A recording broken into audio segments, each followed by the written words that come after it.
Hello, everybody. We'll just give a few minutes while people are joining us. I'm Jeff Clements, President of American Promise. Nice to have you with us today.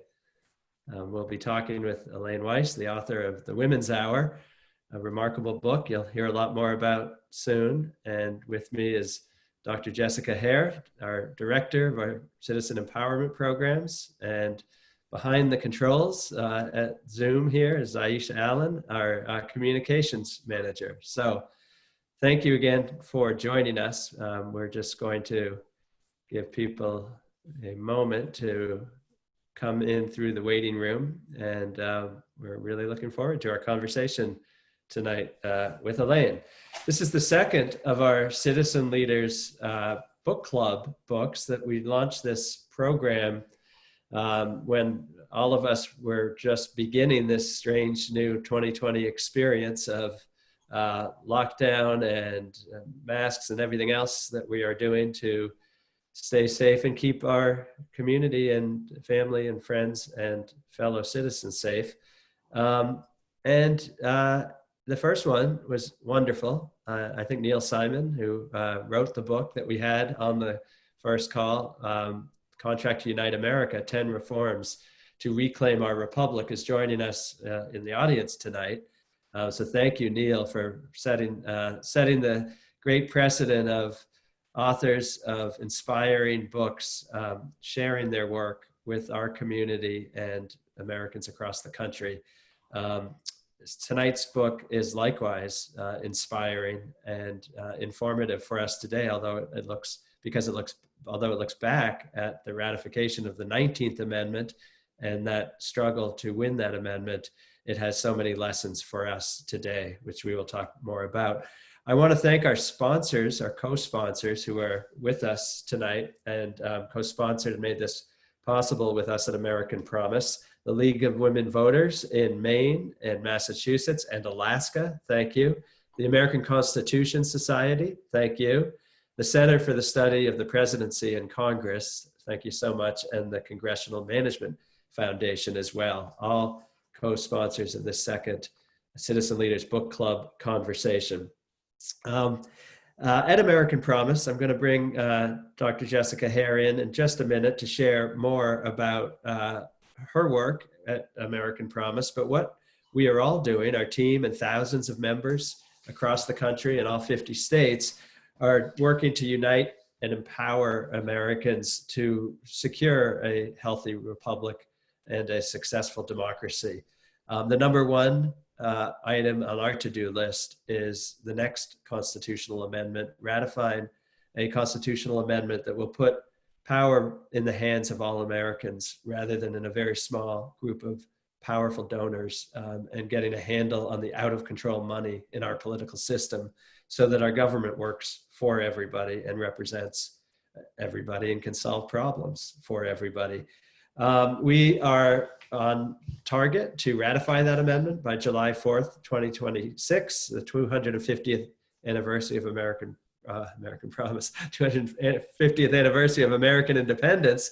And we will be listening attentively tonight to lessons on that ratification struggle in Tennessee that led to the long sought victory for women's equality and voting rights.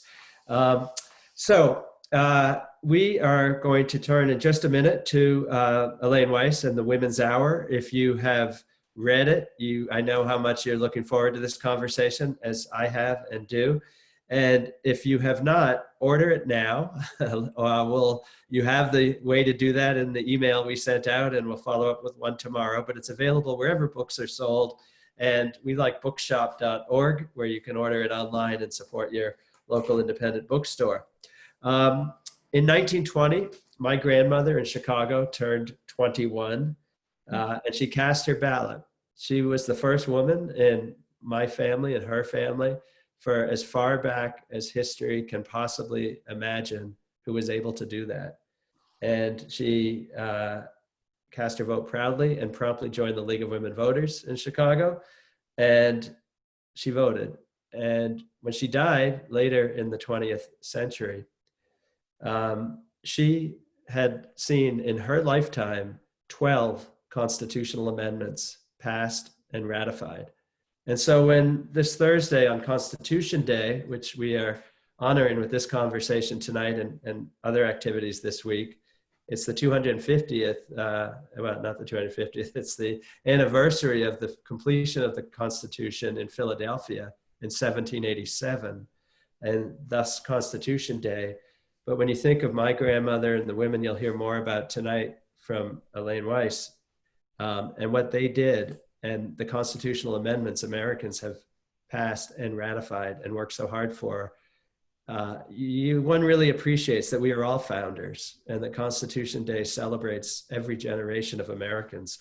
Without constitutional amendments, no Bill of Rights, no ban on slavery, no equal voting rights regardless of race, no due process or equal protection of the laws, no right to vote for women, poll taxes, but no progressive income tax, unelected senators, no right to vote for 18, 19, 20-year-olds, no term limits for presidents, and much more.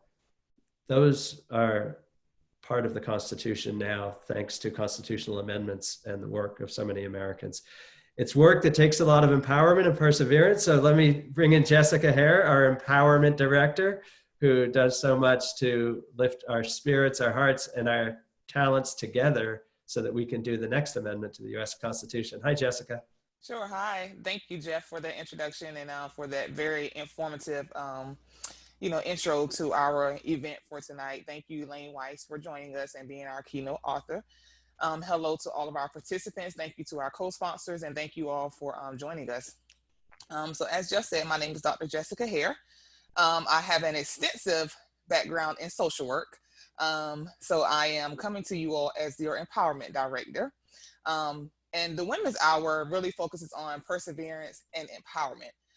So here at American Promise, our goal is to organize and empower citizens to win the 28th Amendment, which goes back to what Elaine's book is about, which is perseverance and empowerment. So here, thinking about the social work hat, we are advocating against social injustice, valuing the dignity and worth of a person, and educating our citizens on our current political climate in reference to money and politics. Here at American Promise, again, we are, our mission and vision is really to empower citizens and to win this 28th Amendment. And we do this by having citizens in different chapters in different states. And with these chapters in different states, we also, provide them with the necessary tools and resources that are needed to win this amendment. So, we definitely challenge you all to take a stance with us and educating yourselves on what's going on with money and politics and our, and our current political climate. I definitely would love to have more chapters in different states. I believe we currently have around 19 to 20 chapters right now across the United States. Definitely looking to add more to that. Looking to add more volunteers to help with this amendment. And, again, we just want, everyone to feel empowered, everyone's voice to be heard, because, we do have a voice and we need to be heard, and we need to educate ourselves on what's going on in our, in our political world and how that affects us and how that will affect generations to come after us. So again, I definitely challenge you all to take a stance with us here at American Promise. We are one big happy family. And, please visit our website, americanpromise.net. Follow us on all of our social media platforms. We have Facebook, Twitter, Instagram, as well as LinkedIn. And you can also, feel free to reach out to me directly. My email is jessicah@americanpromise.net. I definitely welcome emails and any suggestions that, you all may have. Again, thank you to Elaine for joining us and for sharing her book. It's an awesome book. And, I look forward to the discussion that we are getting ready to have about her book. And again, I challenge you all to take a stance with us here at American Promise for the ratification of the 28th Amendment. Thank you, Jeff. Thanks, Jessica. Really appreciate it. And many of the folks on the call have taken the challenge. There's chapter leaders on the call and members across the country.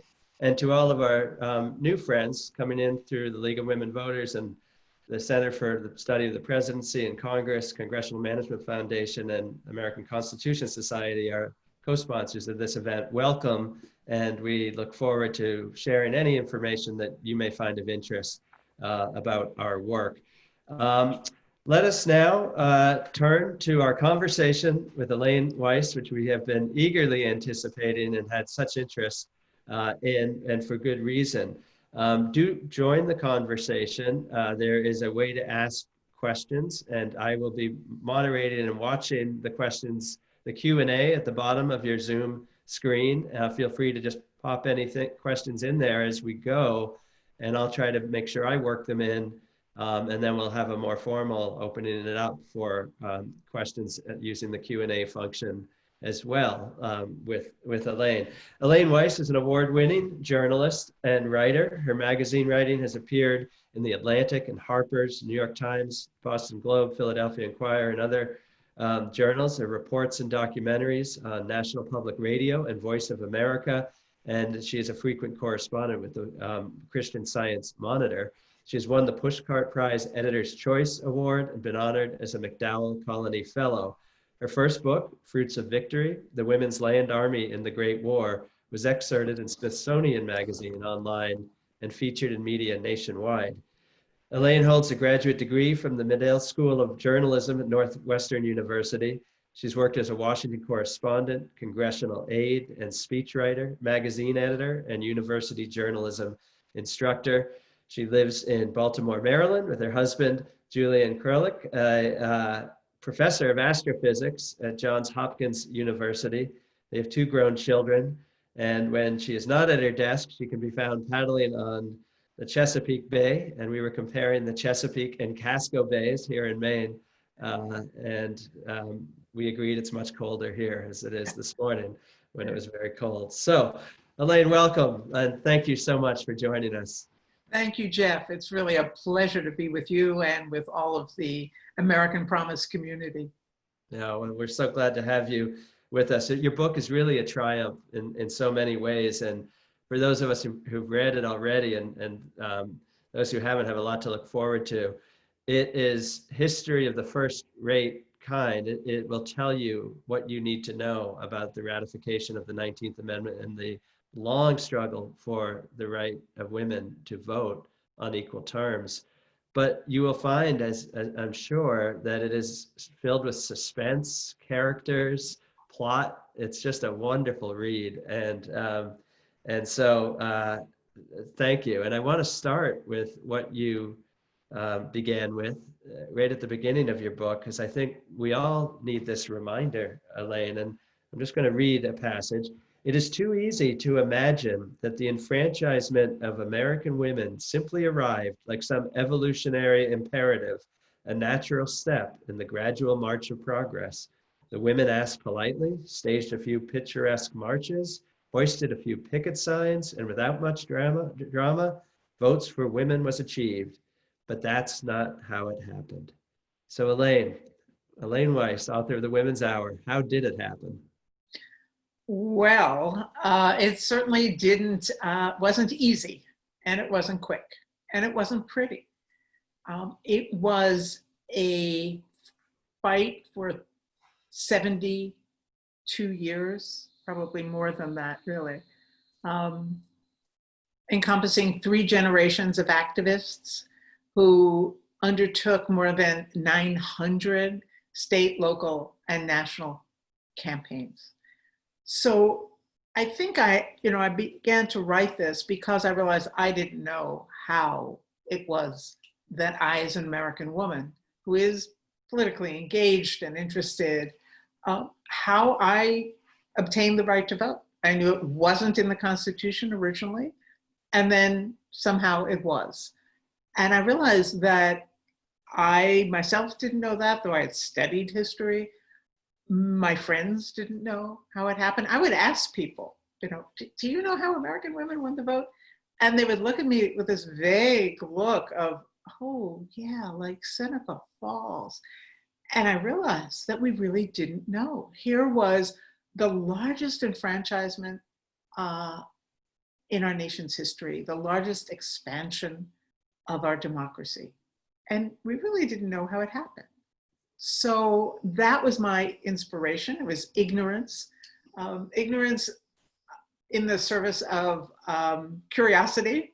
And that made me want to do the research. And what I found was this extraordinary story of, as Jessica said, perseverance and creativity and idealism, all handed down from one generation to another, because the women who started this quest did not live to see it end.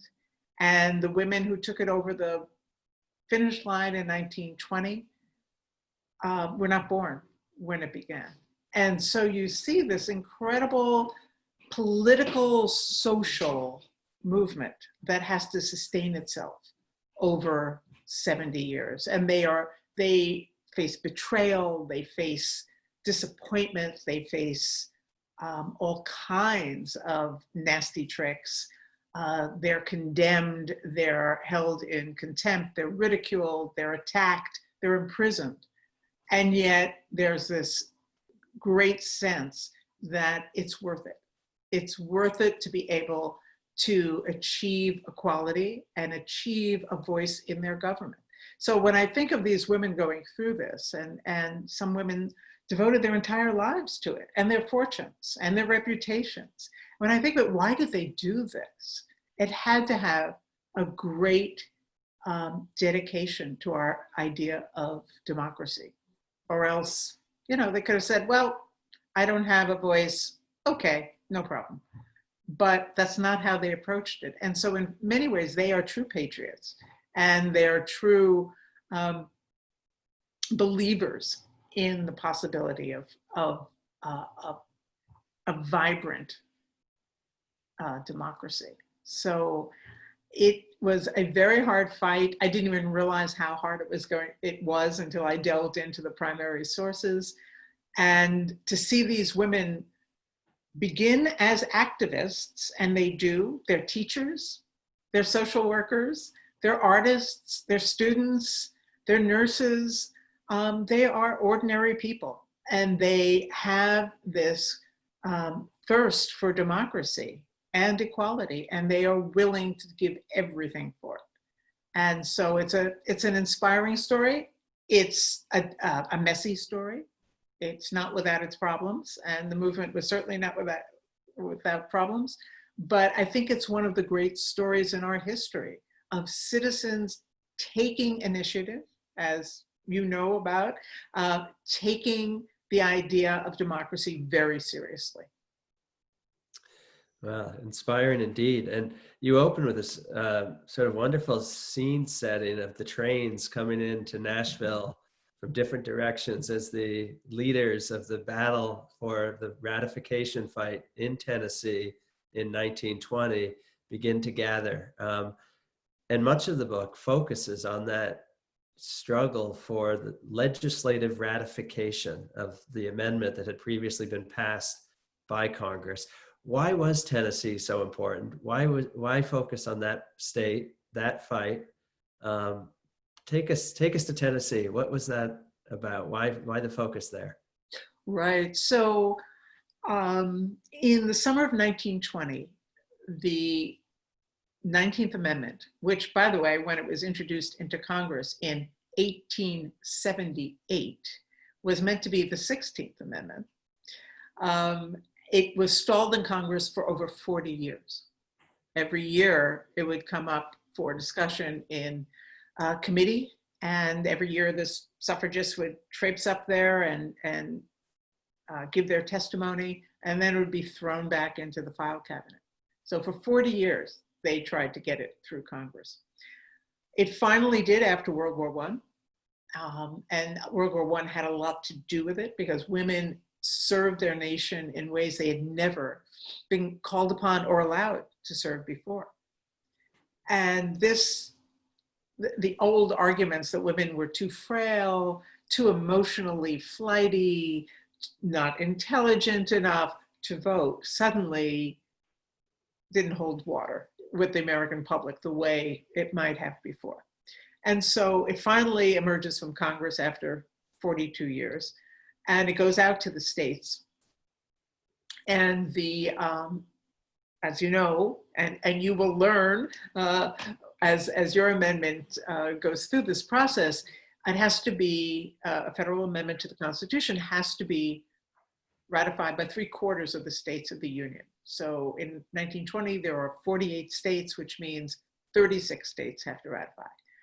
By the summer of 1920, 35 have ratified. They need one more, but they're having a lot of trouble getting that one more state. And they realize that they're entering into a really difficult situation. On the one hand, they're very close. On the other hand, their windows of opportunity are closing. And there are other states like Connecticut and Vermont, which are refusing to consider the amendment. The governor refuses to call his legislature into special session. That time, a lot of legislatures only met every other year. And so there had to be special sessions, and these governors were under corporate pressure.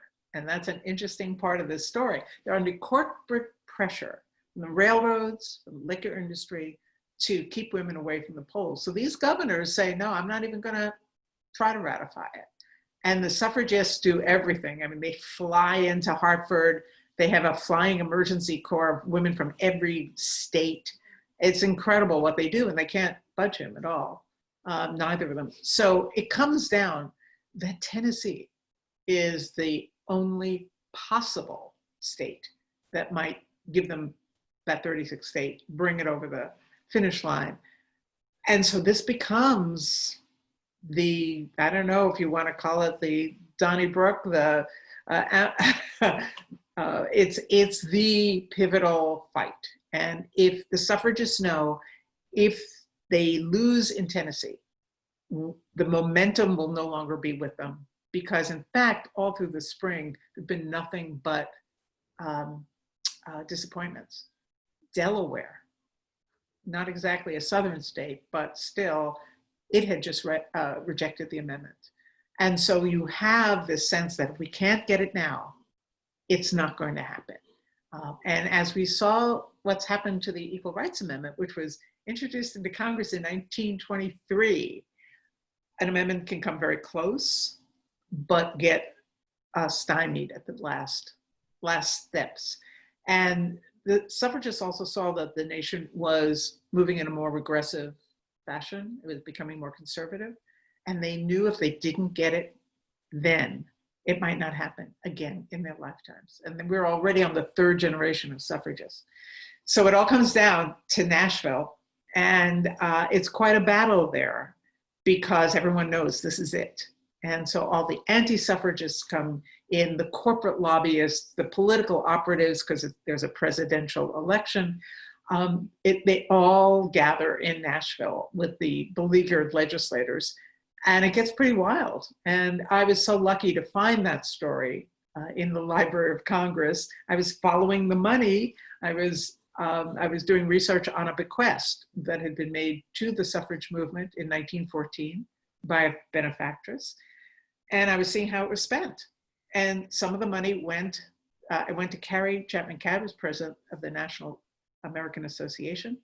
Some of that went for lobbying in Congress. Some of it went for public relations, and they had a very sophisticated public relations and lobbying organizations in Washington and in New York.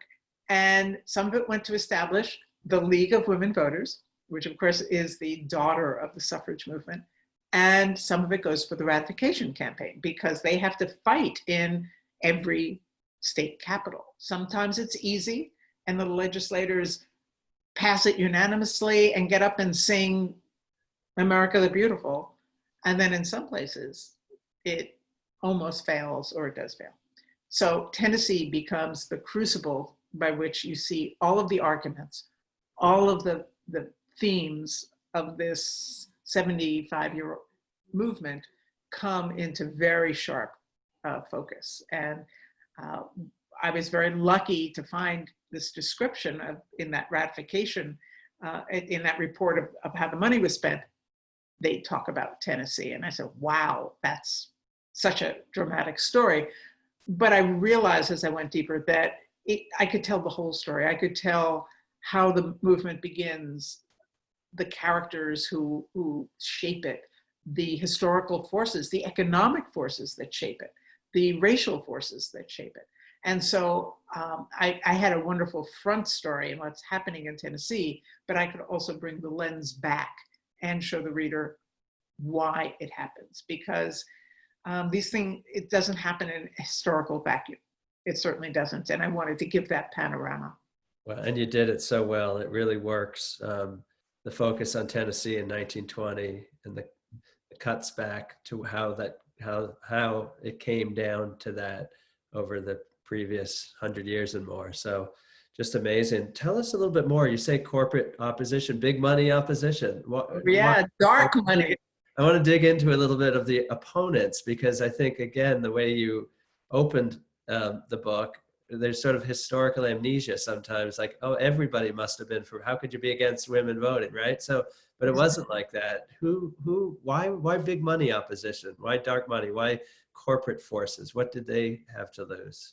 Yeah, so Jeff, when we think of the idea of women's suffrage, if we think of it at all, it is usually this sort of ahistorical, magical moment that it just kind of appears.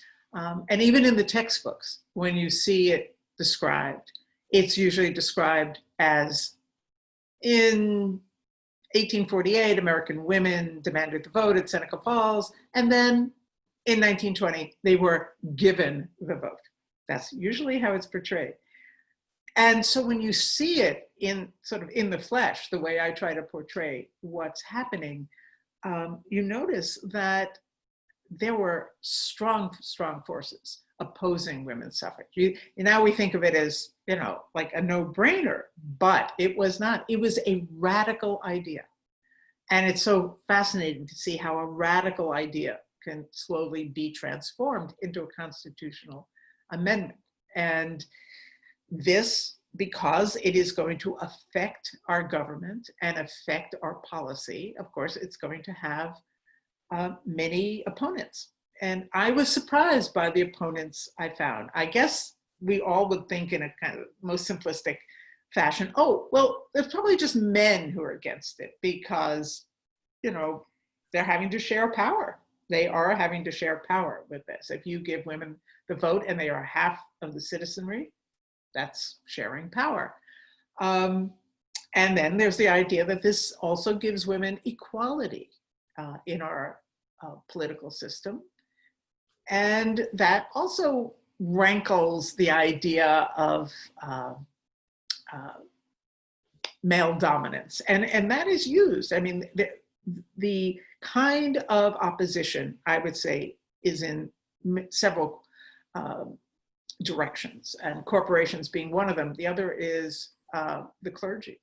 Clergy is very nervous about this because they consider it going against God's plan, which would be men are dominant over women.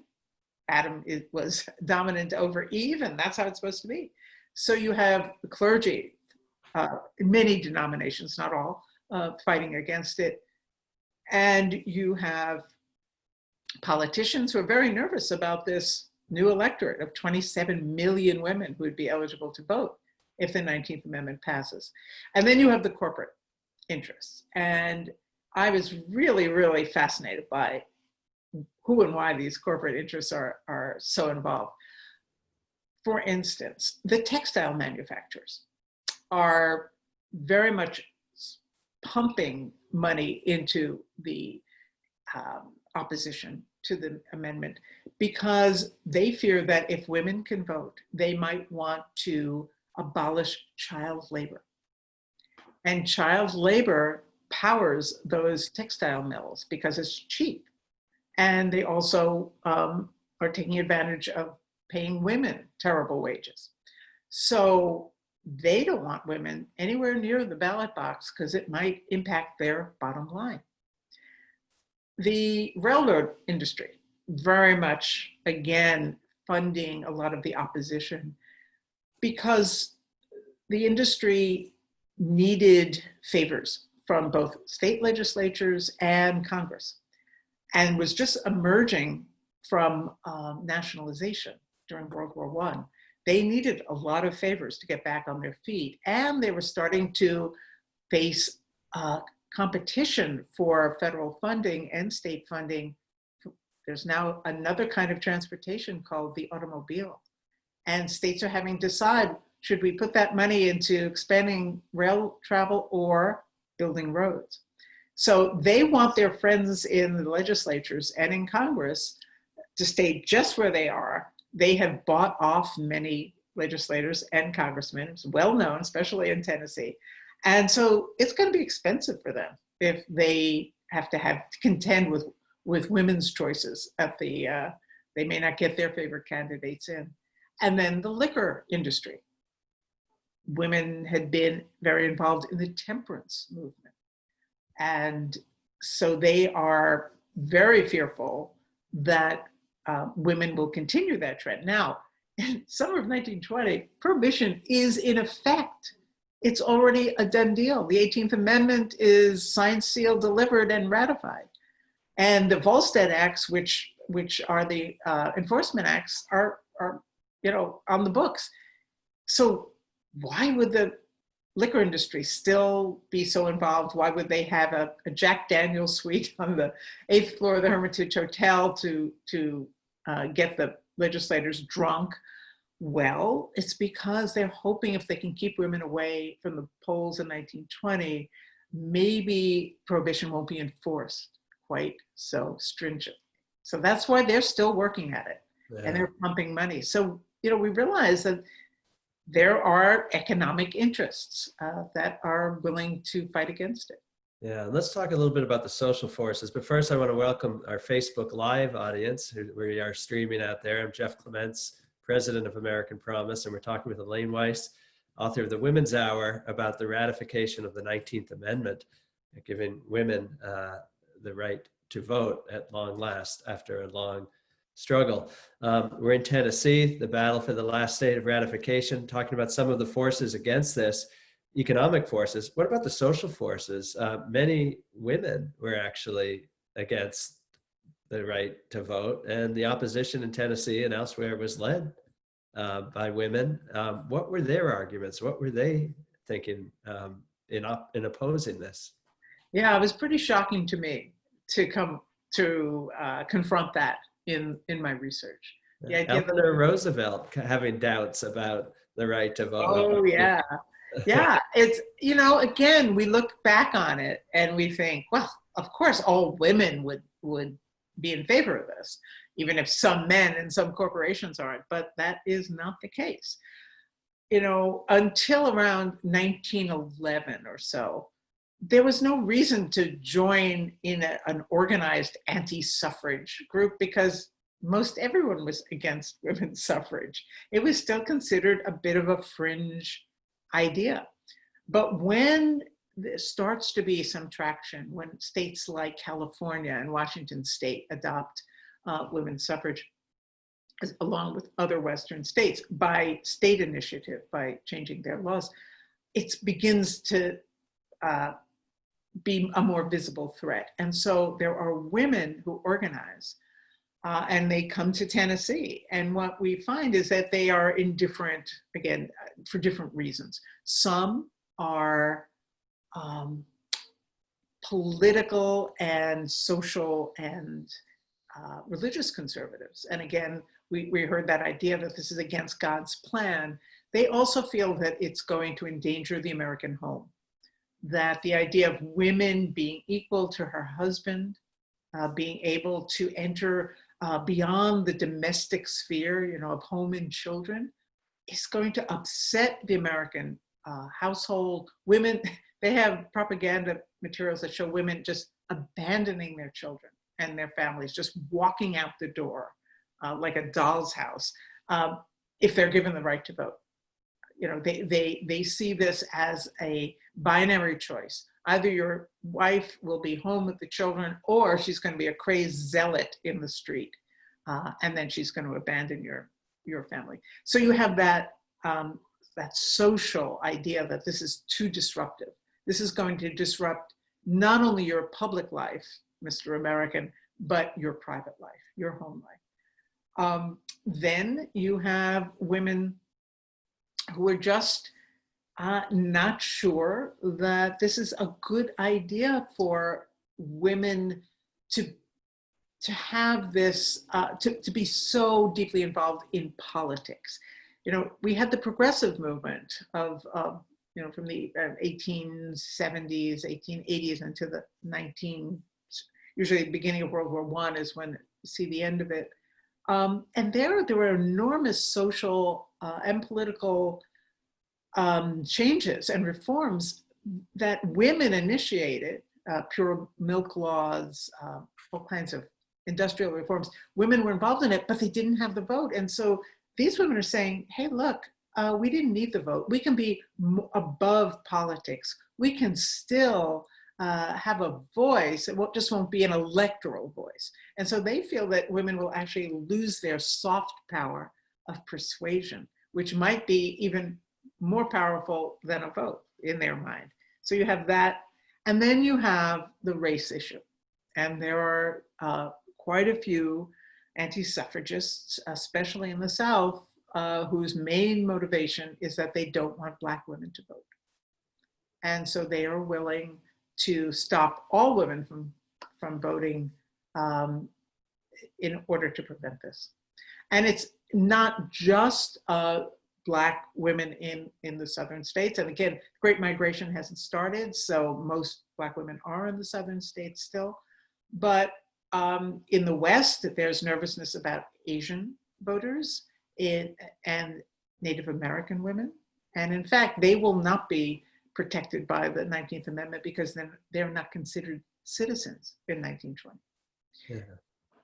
So, you know, we're going to come back to the amazing photo finish in Tennessee with a very close and suspenseful end to this. But as you write in the book and say now, this is a story of America, and therefore it's also a story of race. And you, I think,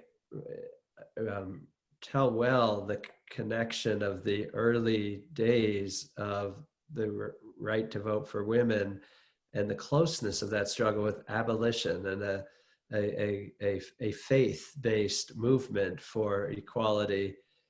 But obviously it wasn't all happy unity of racial and gender equality, as you just mentioned. So could you say a little bit more about both the early days of the movement for women's equality and its ties to you know, Black leaders like Sojourner Truth and others, and then some of the what you call in the book moral compromises by some of the suffrage leaders that were made along the way?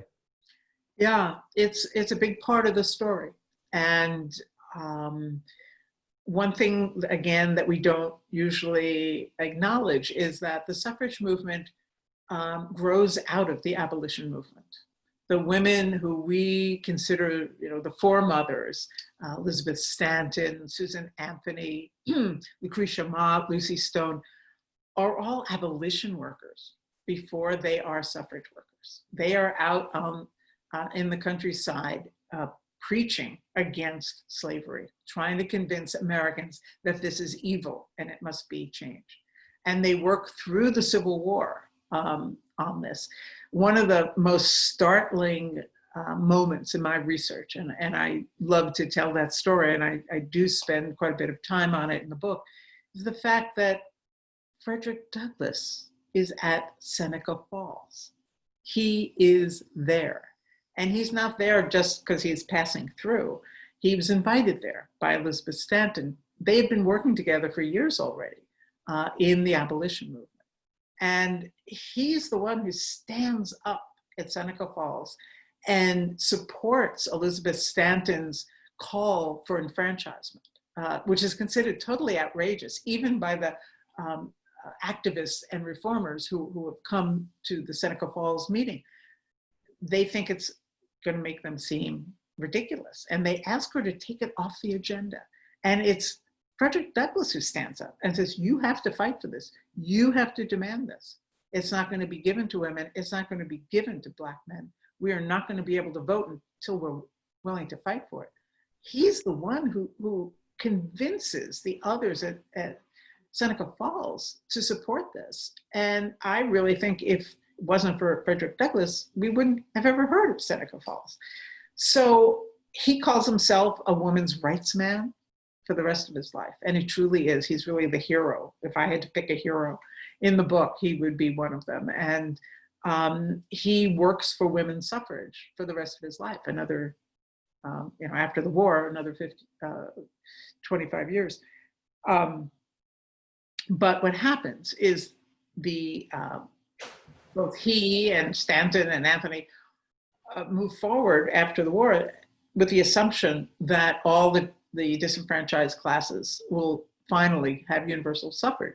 So all adult citizens, Black men, Black women, white women will get the vote.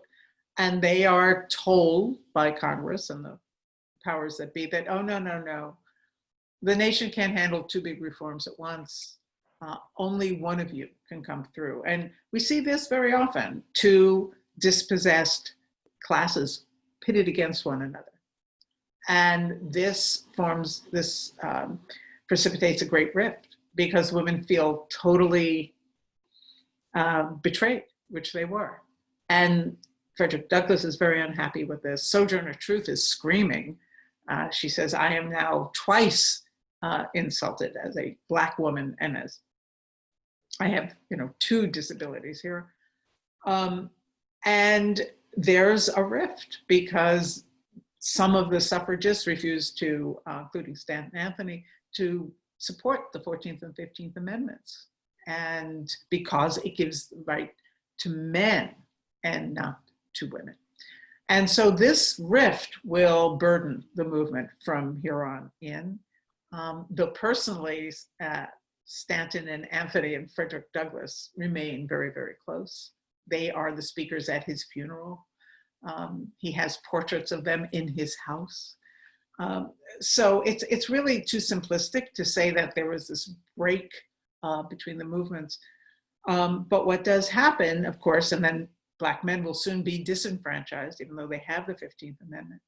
And then the suffragists will make this series of what I call moral compromises, political expedients. This is not to say there aren't some out and out racists in a large scale national movement, but most of those leaders that we know are not truly, that is not their purpose, but they do make racist accommodation to white supremacy in order to get it through Congress. They have to convince, they need Southern legislators to pass that amendment. And so they make arguments like, don't worry, there are more white women in the South than Black women. It's not going to upset the apple cart. It's not going to threaten white supremacy. And, it makes us wince to hear those kind of arguments. But they knew that that was an argument they had to make if they were going to get any buy-in from the Southern congressmen. And then they have to go back to all the Southern legislatures. So they are also making these decisions, political decisions, which we can look at them as moral decisions too, but they were political decisions they had to make on how they were going to do this. And of course, it's a segregated society. And so Black women activists for suffrage, and they were in every state, in every city, they did amazing things, are not in the forefront. They're not put in the forefront, and very purposefully so. Yeah. Well, lest we in the North get too righteous, I was surprised to come across a 1915 article in the New Republic about the failed women's struggle for the right to vote. Why don't they just go home? November 1915, they lost Massachusetts, my beloved Massachusetts. They'd lost New York, they'd lost New Jersey, and they lost Pennsylvania, trying to get the right to vote in those states before the 19th Amendment. And yet, 4 years later, the amendment passes Congress and gets ratified. So that's perseverance, but it's also the sort of hard-headed political fight that had to happen that did not line up along easy sort of north-south lines, east-west lines. In fact, the West had women's suffrage well before the East and the Northeast. Absolutely, and quite frankly, Massachusetts, New Jersey, Pennsylvania would never have They rejected women's suffrage several times. And without a federal amendment, it's not just in the South that the federal amendment would make that big change. It was also in the North, especially the Northeast. Yeah. So we're going to remember, folks, put your questions in the Q&A. And thanks to Heather Flynn, who has a couple of questions. We have opened up the conversation on race.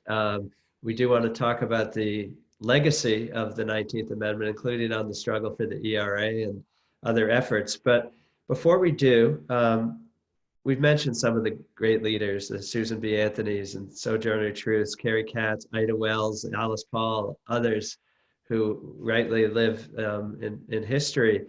But of course, millions of American women are not remembered today who made it all possible. And I wonder if you could share your insights and what you learned about what is it like? And we have, as I said, thousands of members working really hard around the country for the next amendment to the U.S. Constitution, and 27 amendments. It's the heroes, the founders of our Constitution are not known to us. They are, like you said, everyday people who just don't give up on this dream of American democracy. But what was it like for those women to decide, or an Eleanor Roosevelt who didn't know she was for the amendment, she thought she was against it, right? But something happened, right? They learned something, they had a conversation, they got empowered, as Dr. Jessica Hare would say. They got information, and then they made a decision to act. What kind of actions did they take? What was it like in their communities where they lived? How did it affect their lives, their everyday life? For those who didn't become the big national leaders, what was it like for them? Right. Well, that was one of the great thrills of my research was to realize how broad-based this movement was. It wasn't just those women at the top. Even if you look at the letterhead of the national organization, there's probably 100 women on both, in columns on really tiny type on both sides. Every state had a huge number of suffrage chair people in every county and every congressional district. Every town had them. It was a kind of commitment that it's difficult for us to understand how hard it was. It wasn't easy because you were considered radical. You were considered, the anti-suffragists called the women we celebrate today anarchists. They called them perverts, unpatriotic, treasonous, bad wives and mothers, of course, Bolsheviks. Yeah. They were derided, they were condemned, they were attacked, they were imprisoned, all of that.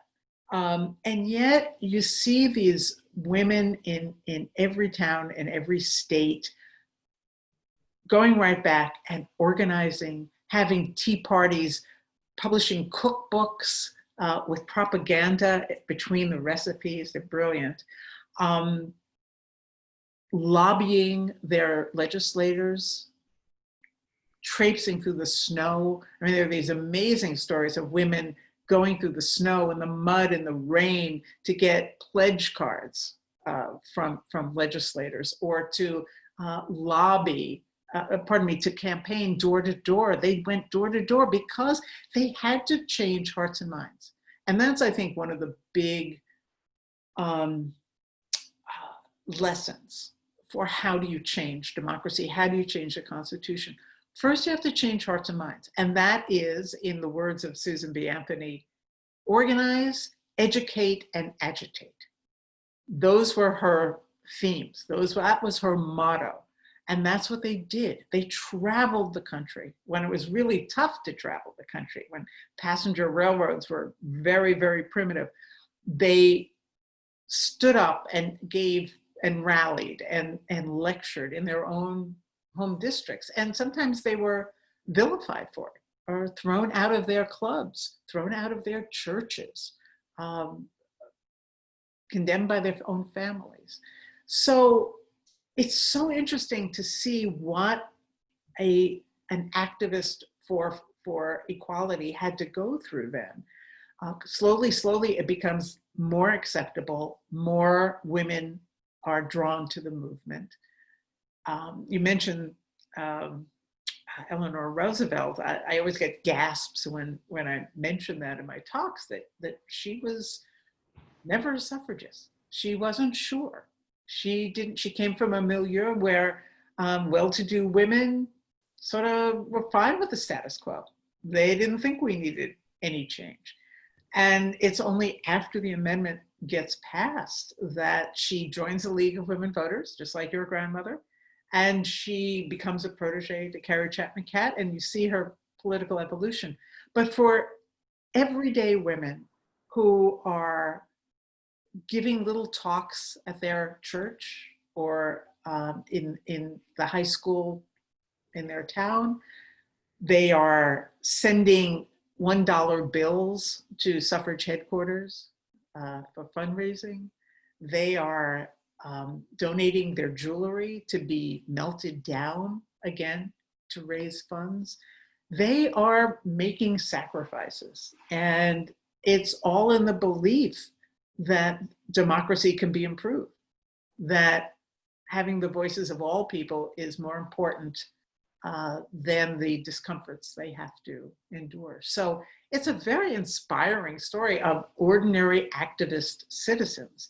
And now they do, in frustration, a wing of the movement gets impatient and says, we've got to do this more directly. We've got to shake things up. It's been 65 years and we haven't gotten anywhere or not far enough.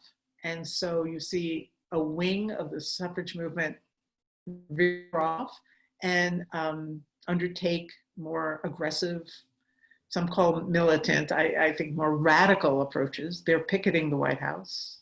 They are practicing civil disobedience. They are going to prison. They're being force-fed. And it's a controversial move to take this form of protest rather than, the huge marches and the other more sedate kinds of protests. So that tension between protest and working within the political system is one that we live with today too. Yeah, and we are winding down on time, and I do want to get to the lessons to be learned, which we have a couple of questions about that for us in our work today. But before we do, both Sally Johnson and Joan DeVore have a couple of questions about the strategies that worked and who the women were who were leading them. Could you talk about different, impatience and different strategies that began to branch out from maybe the mainstream of the movement, but do you have a sense of which ones worked in the end? And was there any difference in sort of socioeconomic levels or where the women who did different strategies came from, or could you characterize that in any way? That's very interesting.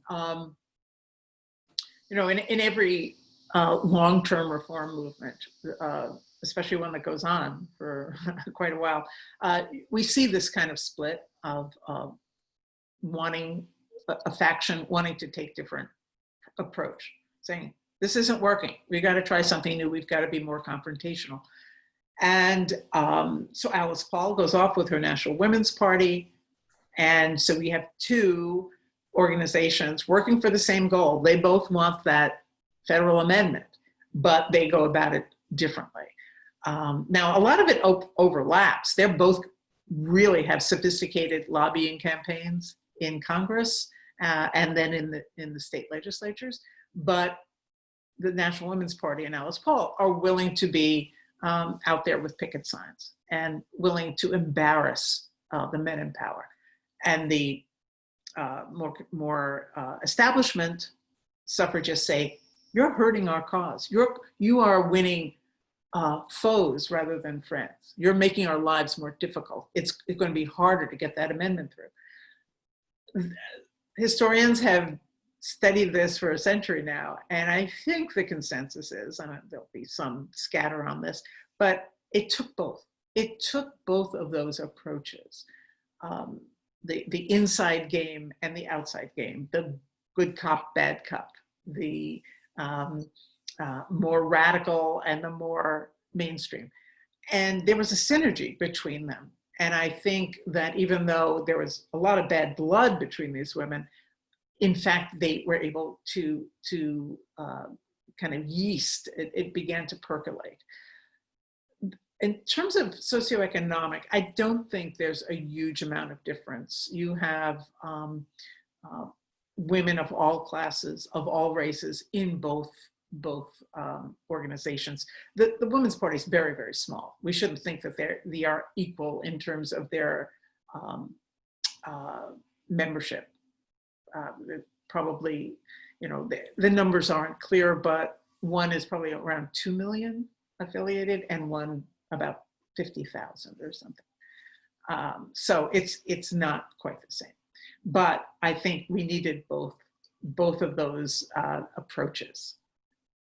Yeah, and in American Promise, we are in some ways blessed with our cause to take on concentrated money that has done so much damage in our political system in terms of representation of people, our equal rights to vote and be heard, to effectiveness of government, to the hyper-partisan divide, so many things that the big money domination of our elections has done.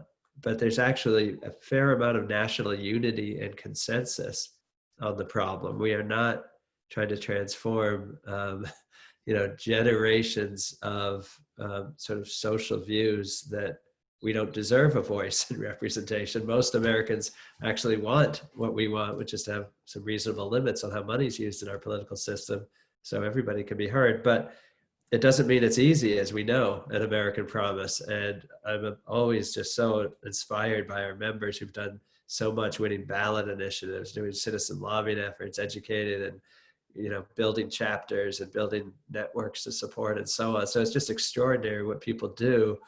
But now 100 years later, we're celebrating the ratification of the 19th Amendment. What are the lessons that we take from that to do the best that we can do as Americans now in our time and our time of some significant peril for the country? What can you give the many members of American Promise, League of Women Voters, and many others out there hungry for lessons so that we can be the most effective citizen leaders we can be and get this country back on the right course? Wow, I wish I had a magic wand, but we do find ourselves at a moment of peril, I believe. And I think the idea that I bring, the lessons I have learned, is first of all, this kind of progress is slow. It can take time. I hope that you are on the fast track. It seems like you are. But it also, the idea of our democracy, of having to both protect it and expand it, comes to every generation. It wasn't won with the 19th Amendment. We know that it left Black women and men behind. And it would take another 45 years for the Voting Rights Act to give the teeth to that amendment. So it also teaches that amendment is not enough. You have to have the enforcement buy-in of both Congress and the states to make it work. So as my friends in the League, and I am a member of the Baltimore City League of Women Voters, like to say we have to make democracy work. And that means convincing our citizens that how important it is that they have a voice, and also realizing that we are going to have to fight for it. And we're going to have to fight in probably every generation. We've been willing to go to war for this, to defend democracy around the world. We have to be willing to commit ourselves to protecting it here at home.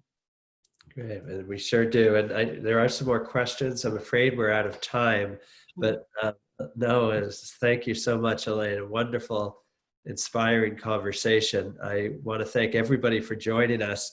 Do order the book if you don't have it yet.